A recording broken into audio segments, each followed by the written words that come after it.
Hello, I'm Laura Furiosi, divorced mother of 3, and I'm here with my mother, Lynette Galvin, with 35 years' experience in family law.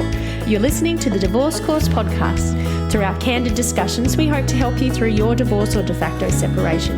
We will be answering the most commonly asked questions and covering the stages and steps that you will face on your way to freedom. Does salary matter? Today, in this episode, we're going to be talking about what the heck and why people are so obsessed with wages and salary when it comes to divorce. A lot of things that get bandied around at the moment are, well, I earned all the money, so I deserve the bigger property pool. Welcome, Mum. Hello, Laura. That was a nice introduction. Hello, everybody.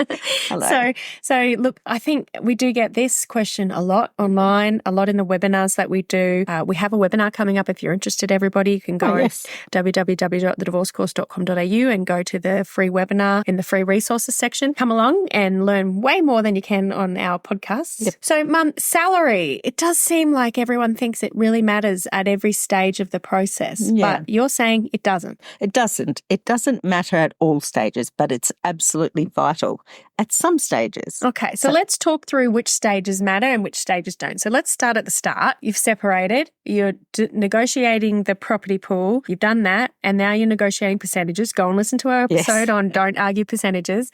But you're trying to figure out the percentages and your ex is saying, well, you were the stay-at-home mum or you only worked part-time. I did all of this. My salary was huge, so I should get a bigger percentage of the property pool. Does that matter? It doesn't matter, but a lot of people think it does. Okay, so it doesn't. It doesn't. So what the court, in a property settlement order, the first step is for the court to decide, is it fair to have actually move any of the property between the parties?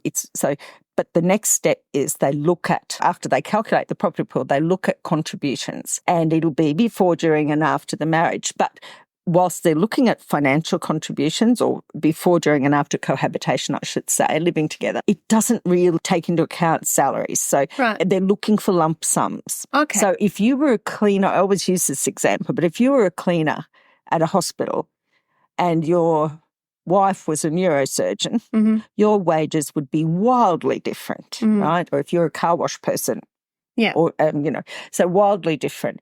And I have seen letters from lawyers who ought to know better. Are you serious? Yeah, where they set out each year's salary. Our client brought in this much money and your client only brought in this much money, which is just poppycock, really. Okay, so you're saying that it doesn't matter how much one person earns over the other person, really. During a marriage. So during the marriage, from when you're married or when you start living together, start living together, if one person's earning heaps and you're not earning much, it doesn't matter. No, it doesn't. It doesn't give them a bigger share of the property pool. In fact, that's a nice segue into the next bit, which is where it does matter is into the future. What is your ex-partner's earning capacity compared to your earning capacity? And that, remember the word capacity. Yes. Right. So can you talk us through, so you're saying it doesn't matter in that bit, but it does matter when looking at percentage for future needs. Yes. And we've got an episode on future needs if you'd like to go to www.thedivorcecourse.com.au/blog and you can go and find our future needs episode. But what you're saying, Mum, is it doesn't matter there, but then when it comes to deciding who needs a bit more of the money for future needs. Yeah, under Section 75(2). Yep. And so then, wait a minute. So that means, and then it's saying if someone has got an earning capacity, they're making heaps of money.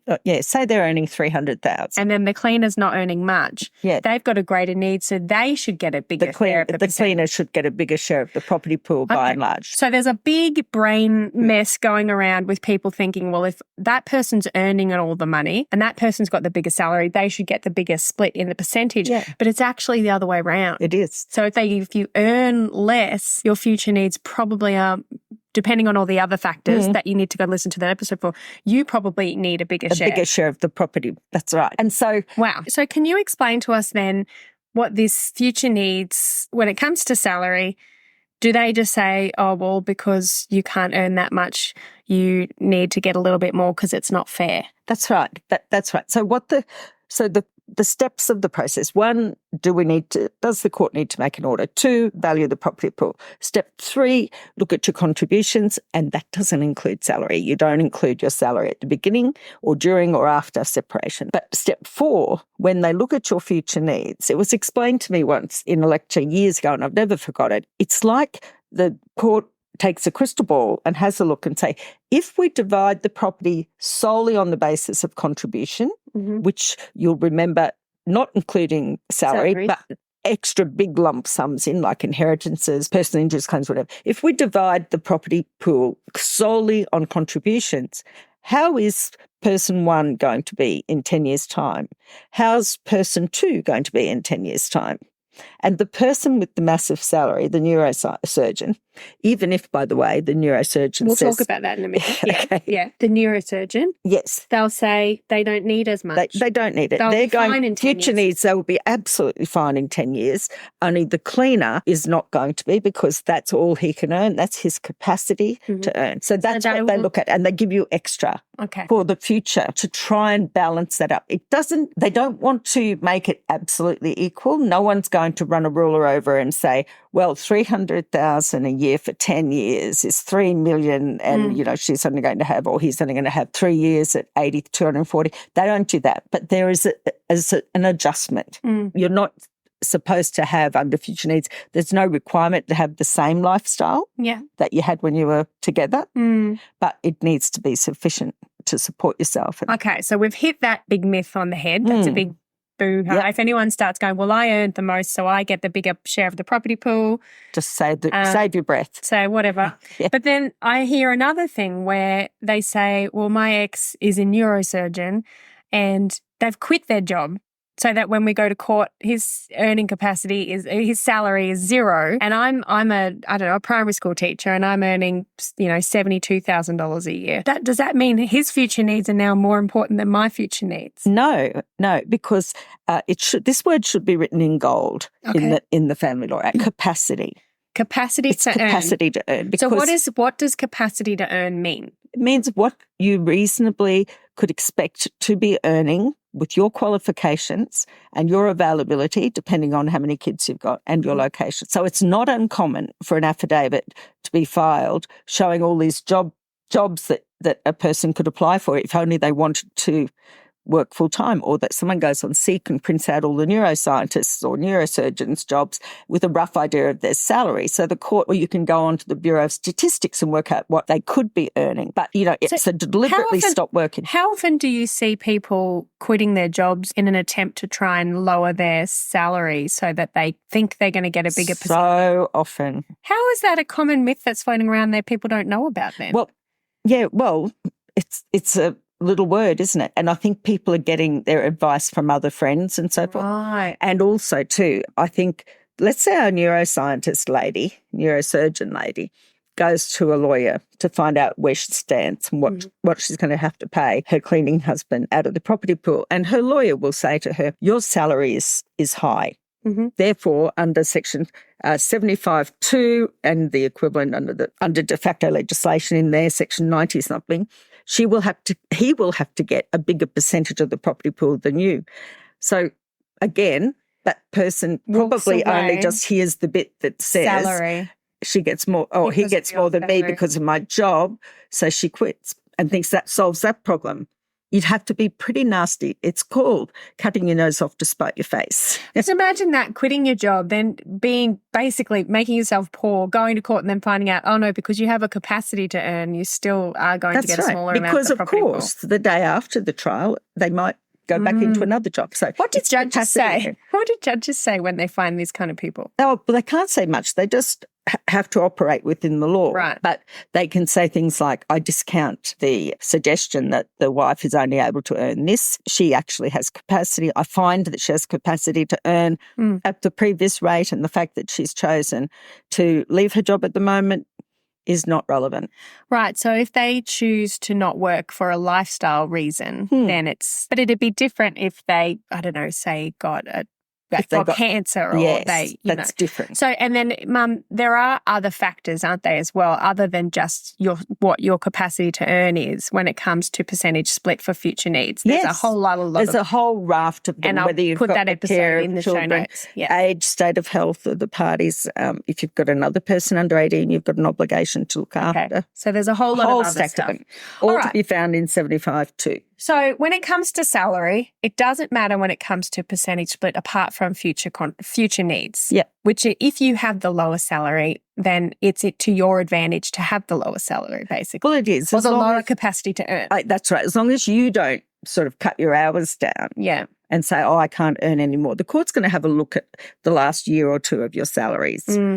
Generally, the truest indication of a person's ability to earn is the tax return they filed the year before they bust up. Okay. All right. Is that what they look at? Yes, because honestly, people start rearranging their lives to sort of benefit. And I guess that's that delay tactics, that episode we've done, where for some reason that there seems to be some jerk playbook where they think, okay, I'll do this and I'll do this, and if I do this and this and this, then they won't be able to get any money. So they, quit their job, they hide their assets, they run their business to the ground. Have another baby. They have another baby, or whatever it is that they do, all these dirty tactics to try and make to stop. These are the manipulative and controlling That's right. people. This is the spiteful stuff people do. But it bites them in the butt.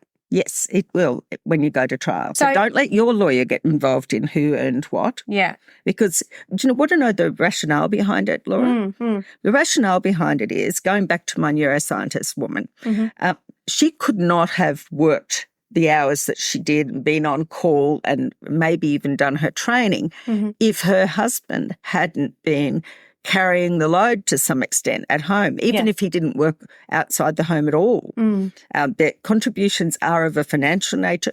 They can be, they're also under Section 79 and Section 90, a non-financial nature, and there is a separate one for the parenting and homemaking role. Right. And the cases since way back in 1978, Mallett's case, Mallet's case, says that you don't diminish the value of a person's role by what it is they're doing compared to what another person's doing. And it set it out very clearly that both the neurosurgeon and the stay-at-home dad or the cleaner were contributing everything they had to the marriage. And it's a partnership, and the court doesn't unpick that. It was a decision they made at the time. Now we're looking at going forward. They look at what came into the marriage. They ignore mostly what happens during, unless there's an injection of funds from an inheritance or something. And then they look at what you're going to be like going forward. So if you're at home freaking out, or if your ex has written you a letter saying, I earned this much while we were married, so I deserve this much of the property pool, don't stress, and you can refer them to the sections of the Act. Yes, now, and the cases. And refer them to Mallet. This has been decided. This has been decided, Mallet's case. So capacity to earn is going to be your favourite word if you've got an ex like this, for sure.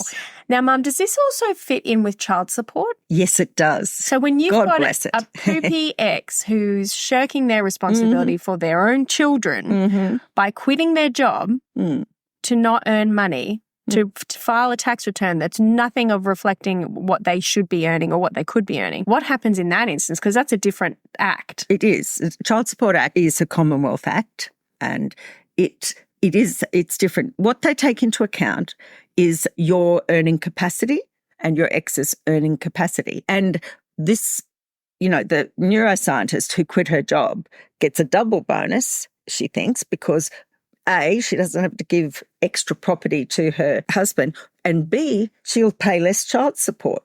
So you can be sure that there are many, many, many cases of people who simply resign their position, blame it on stress, and try to manipulate the system like that.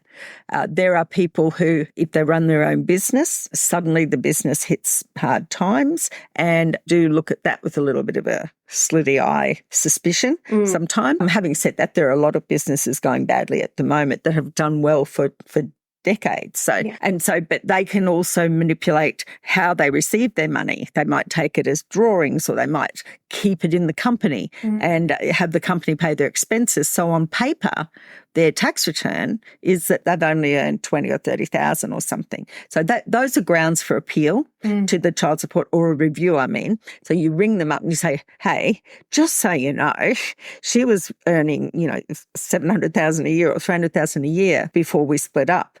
And she could earn it again, and she's just not. And they can take into account that, whether the ground, I think, is exactly, you'll see it on the Child Support website. Services Australia has a guide, but essentially you would appeal it on one of the 8 grounds. I think there's 9 grounds now, and it is that their tax return is not a proper reflection of their income, assets, and capacity to earn. And then they'll have a look and they can go back a bit further because the Child Support Agency is a Commonwealth body. They can look at tax returns, they can look at super. And so, yeah. And there's forms to do it. It's not hard to fill in the objection. I think it's mostly done online these days. Yes, but it sucks. So filling in forms is very hard and annoying for anyone. So I'm sure it's not the greatest thing. But what you're saying is the child support has seen this before. Oh, my hat. Yes, chucks a job. That's not original. Yeah. It's you can imagine. And once I remember when the Child Support Act came out in about 1988, 89, and I was talking to someone at Child Support and he said, there must be hundreds of people, I'm sure it's thousands now, going clockwise around Australia to avoid earning money, doing handyman jobs by cash to avoid paying money. And I said, well, that's terrible. And he said, that's all right. They have to stop sometime. We'll get them. And look, and we are mindful that there are changes coming to the Family Act, the Child Support Act. So they say. So that should be coming through at some point. We'll it's do just an update. a bill at the moment. We don't want to confuse anyone in case it doesn't go through in its current form. Yeah. But people are looking at it and there's billions of dollars in child support debt owed and the PM's looking to sort that through. So it'll be good when it happens. I'll watch with interest. Yeah, we will both watch with interest. Yeah. So, Mum. We'll keep you updated, guys. So when someone is a stay-at-home mum, they don't need to be worried. Yep. If someone's a stay-at-home dad, they don't need to be worried. No. If you both have equal salaries, it doesn't matter anyway. That's right. That argument doesn't happen usually. So the word salary doesn't really come into it apart from future needs. That's right. And then the court may well find if you're both sort of registered nurses, you both earn about the same money, sufficient to support yourself.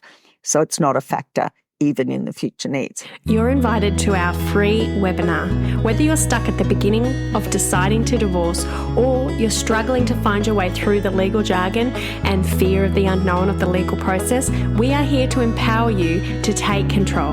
Join us to learn what steps you can take, followed by a live Q&A where you get Lynn, my amazing mum and family law accredited specialist, to answer your questions. All you have to do is go to www.thedivorcecourse.com.au and click on Reserve My Seat. We'll see you there.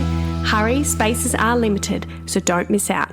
Register today. So the word salary doesn't really come into it apart from future needs. That's right. And then the court may well find if you're both sort of registered nurses, you both earn about the same money, sufficient to support yourself. So it's not a factor even in the future needs. And it isn't a factor when you get together, So if you're listening today and you're one of those people that have written in and said, I've tried to figure out how much my salary contribution would have been, don't worry about that. Yep. Because there's such a thing as non-financial contribution. Yes. And if you are a stay-at-home parent, that is a very significant. And the role so there's 2 aspects: non-financial contributions, like supporting someone while they're studying, like having people over for dinner that you didn't like. We've had that in cases years ago, just to support a husband, usually in those days, through a career. Business stuff, yeah. Yep. And then there's the parenting and homemaker role that you have done or someone has done to allow the other person to devote themselves to working in a higher paid job or whatever. It's not nothing. Now, you mentioned, and I want to touch on this, you mentioned that the future needs isn't basically trying to adjust it so that you can continue living the way you were living. That's right. You kind of do have to probably face the fact you might have to get a job. Yep. Now, we've done an episode on gold diggers because we have heard some people saying, look, I've got this ex, they've never worked. They didn't help with the house. They didn't help with the kids. I went to work. I looked after the kids. They just sat on the couch and gambled or played video game. Those people do have to go get a job at some point. You'd think so. So the court doesn't suggest that you should be providing for a non-active person for the rest of their lives. Right. That was the case years ago where traditionally, back in the early 80s, the women didn't have the higher education and they stayed at home and supported the husband who usually had the higher occupation and brought the money in. And I remember an early case where it was a bank manager's wife and she didn't know anything about money. She was completely blindsided by the separation. And we got an order for her for the rest of her life.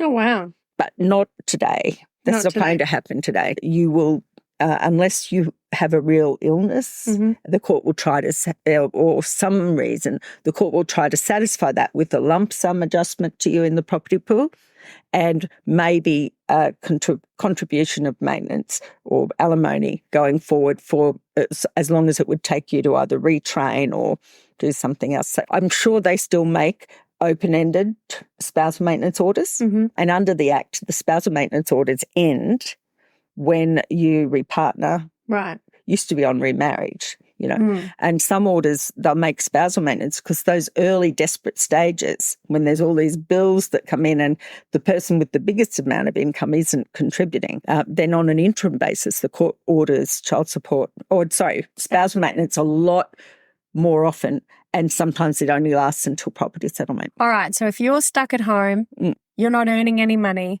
your ex is earning heaps of money, but you're still squabbling, like having to pay the bills and all the mortgage and all of that, you can go and apply for spousal maintenance and that'll keep you kicking along. That's education only.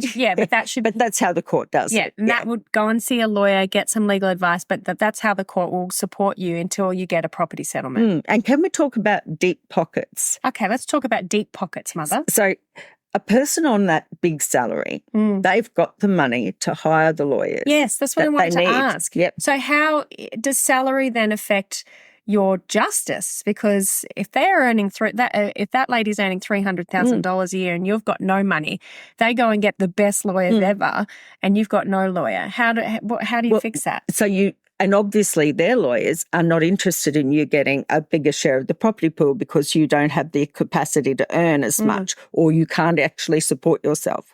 So to create a level playing field, the court has, I guess, evolved this process of interim costs so that you can apply to the court for some of the money that they've got to come into your hands so you can pay a lawyer. Right. Now, legal costs, your expenses of lawyers, that always comes off your share. So if he's spending or she's spending, like $40,000 every time you go to court and you've just got a solicitor or you're having to do it yourself, that $40,000 is taken off. That's counted as property he's already had from the pool.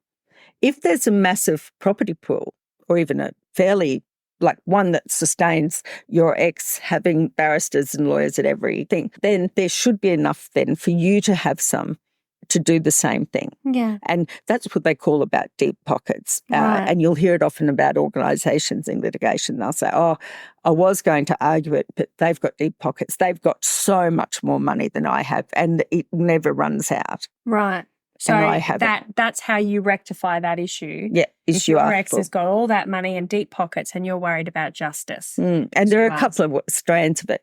I think we've talked about it on a podcast before. You can either ask for a lump sum. If there isn't a lump sum to be found, you might ask for a certain amount every week from the bigger salary person to put towards your bills. And if you're absolutely desperate to find cash and there isn't any, and yet they are hiring these lawyers, the court can make an order, and they have done in the past, that the person, every time that person with the deep pockets pays their lawyer something, they pay the same amount into your lawyer's trust account. That one's harder to police, though. So there's an episode called Balancing the Unbalanced, and we talk about how to try and make it fair in the justice space, going through court and family law and all of that, when there is obviously way more money on one side than there is on the other. Yeah, a big power imbalance. There is a power imbalance. And it is sometimes, like you say, Mum, if they've got the big salary and you're the one with nothing, they're not in any urgent need to settle, to get property settlement going. They're happy. They're still clicking along. It's the person who is unbalanced, who has the less, unsupported, desperate for property settlement. And so they can move on with their lives. That's right. And so they need money for food as well and things. So the risk is that the person who doesn't have enough money to support themselves will agree to anything just to get some cash, or the person who's prepared to give them cash wants them to sign a whole raft of orders to say they're not getting anything else. And really, if you need spousal maintenance to live on, just to pay for general living expenses, they don't get added back in to the property pool. But if you pay it for lawyers, then you're taken to have had that share. And what you look at is overall, look at all of the property there is. It doesn't belong to the other person alone. Mm-hmm. Anything that, even if it's in their name, if you've built it up together, it doesn't belong all to them. So you're just getting a little bit of what you will ultimately be entitled to. General advice only, go and talk to education, but go and talk to someone about it and see what scope you've got to arrange. Because I guess psychologically, and then from the people that ask this question, they're already thinking, well, it's all theirs. I'm being lucky that they're giving me a bit. They did all the hard work. They earned all the money. So it's all theirs.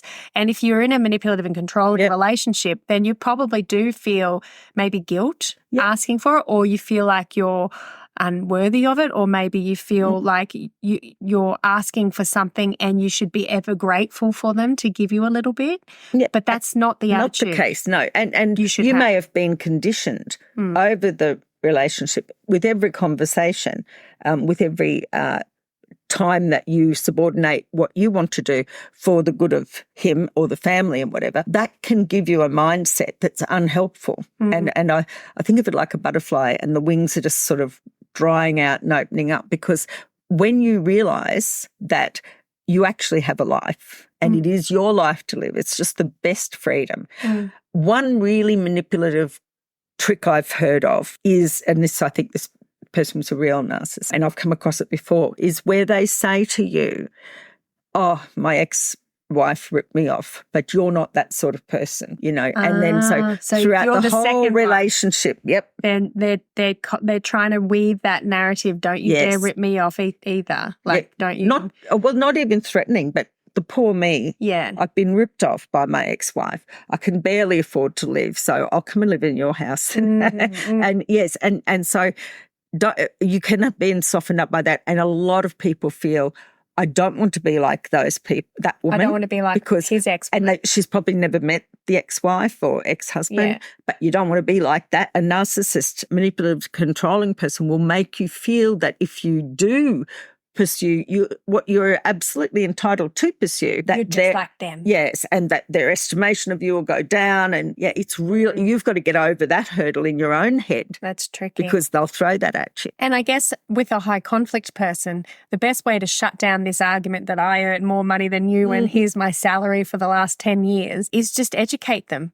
Yeah, just send them the case. Send them the case. Just say, it doesn't matter. Go and ask someone. It just go and doesn't see a matter. lawyer. Yeah. Because that shuts it down, because I guess until people are educated, it breaks my brain sometimes when I see it, when someone rings me up and says, hey, Laura, I'm about to get a divorce, and their understanding of what property settlement is or what they're entitled to is so off the mark to what you've told me. Yeah. So I'm like, go listen to this episode, go listen to this episode, because, and then I've found some people have even been arguing for the last 2-3 months over something that isn't even what the court would even consider. And it can be that you personally are talking to our listeners, it could be that you as a listener are pursuing a course of argument that actually doesn't matter. Doesn't have legal it's not going to change anything, even if you do establish this fact. You cheated, you're the one who cheated. Absolutely. But unfortunately, the court doesn't care. Or every time we went to get petrol, you wouldn't pay, I had to pay, and we went in my car. A lot of that stuff just doesn't matter. And you need to address your hurt feelings over some of these things, because it's devastating when the court or your lawyer says, don't put that in, it doesn't count. So we've got an episode called Things That the Court Doesn't Care About, and we do talk you through those main ones that people always bring up. So go and look in the show notes on our website, thedivorcecourse.com.au, in the blog section, to see if you can have a listen to those things if you're worrying about what other things you think matter that don't. So with a high conflict, you just shut down the argument by giving them the case. Yep. Or suggesting they get legal advice. Once someone gets the legal advice, it does help settle things down. And going and getting legal advice doesn't mean you're signing up to go to court. It just means finding out from a legal brain what the court would probably say you're entitled to. It's like you'd go take a car to a mechanic. Yeah. You don't try guessing what needs to be done until the mechanic sees it. So then with an avoidant mum, with this salary argument, avoidant person isn't going to really want to know that this is the truth. If they're okay, they're okay. Yeah. And you may have to push a bit harder, do the mediation offering, do your letter about genuine steps, and just crank up the pressure so that they do go and see somebody. Yeah. Because if your ex is avoidant and they're also the one that makes all the money, it's a recipe for disaster. you're in big trouble because you're stuck. You're stuck until you can get things moving. So if you've got an avoidant ex, you have to get the ball moving there. And you also have to keep your deadlines. We did talk about that. When you have a deadline, do a time and a date. Don't just say within 10 days, and follow through. If you've said, if you don't do that, then we're going to do that. Well, we have a great episode called How to Divorce a Statue.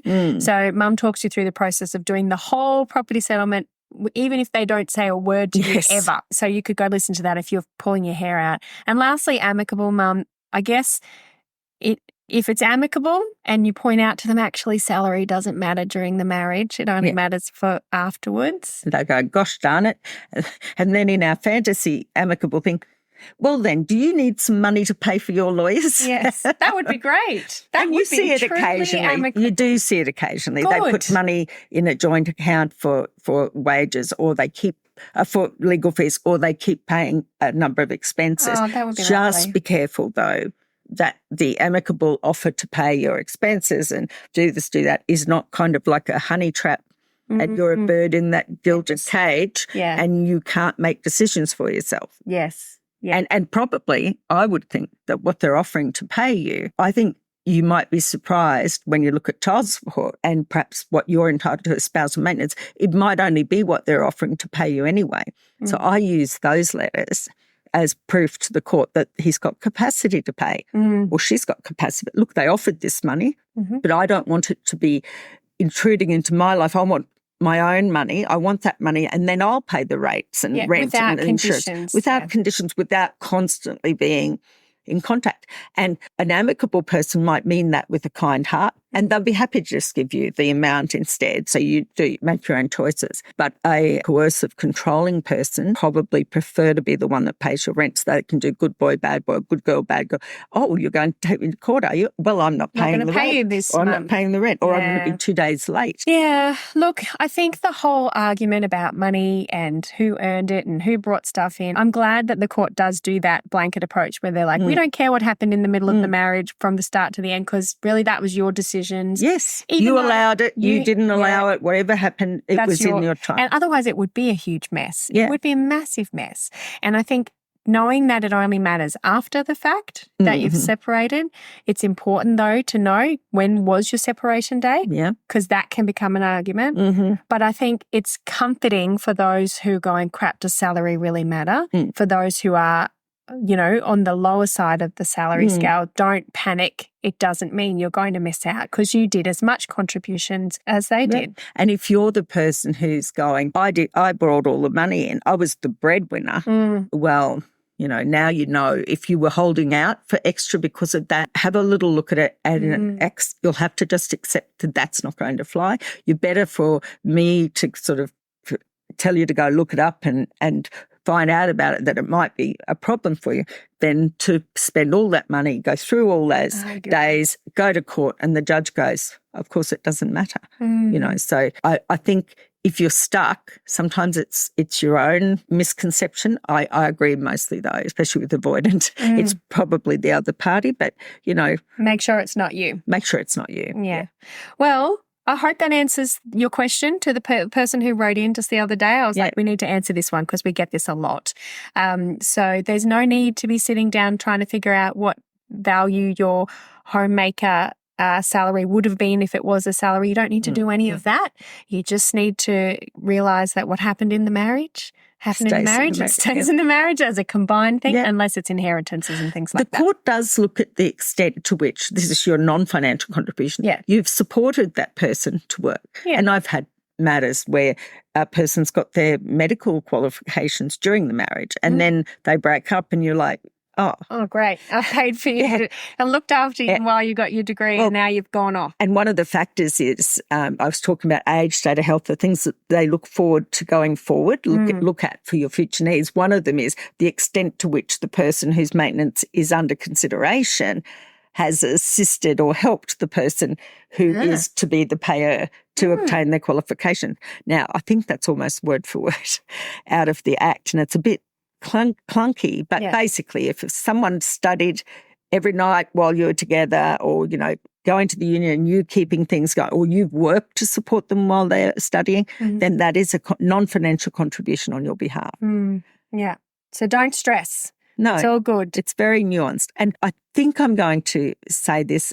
I think in property settlement, if it seems unreasonable, and it probably is. Yes. The court, I think this Act has been working well. We haven't changed the percentages in property in the Family Law Act for blooming years, or those contribution issues. I think they're going to change it now and put them all into one section, Section 79. But for the time being, you'll find it in Section 75 too. Before we go, I think we should probably do a review. Oh, I love that.